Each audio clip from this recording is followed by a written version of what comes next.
এবার জাতীয় নির্বাচন এবং গণভোট একই দিনে অনুষ্ঠিত হচ্ছে।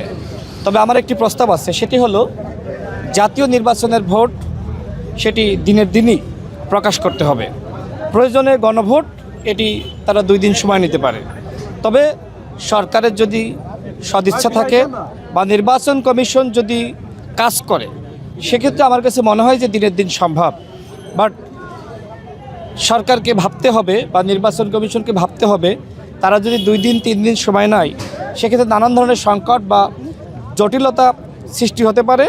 তবে কোনোভাবেই জাতীয় নির্বাচনের ভোট এটি আসলে সময় নেওয়ার সুযোগ নাই। এ ধরনের সময় নিলে এটি জনগণ মানবে না, এটি বিএনপি মানবে না, এটি অন্য দল যারা আমরা ফ্যাসিবাদ বিরোধী শক্তি ছিলাম, গণঅভ্যুত্থানের শক্তি ছিলাম, আমরা কোনোভাবে এটি মানব না। এক্ষেত্রে ইলেকশন মেকানিজম বা নানান ধরনের জটিলতা হতে পারে, এটি আসলে গ্রহণযোগ্য না।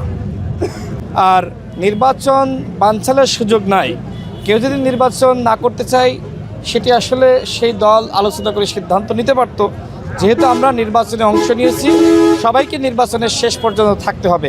কেউ জিতে গেলে আর কেউ হেরে গেলে এমন নয় যে আসলে আমরা সেই দলটি হেরে গেল। এই নির্বাচন একটি গণতান্ত্রিক প্রক্রিয়ায়, এই গণতান্ত্রিক প্রক্রিয়ায় কেউ হয়তো বিজয়ী হবে, কেউ সেকেন্ড হবে, বাট সবাইকে মিলেই কিন্তু এই রাষ্ট্র চালাতে হবে। এই নির্বাচন বানচাল করার কোনো সুযোগ নাই। আর জাতীয় নির্বাচনের ফলাফল এটি নিয়ে তালবাহানা করার কোনো সুযোগ নাই। এটি যারা করবে, এই সরকারও যদি করে, এই সরকারের বিরুদ্ধে জনগণ কিন্তু ফুঁসে উঠবে।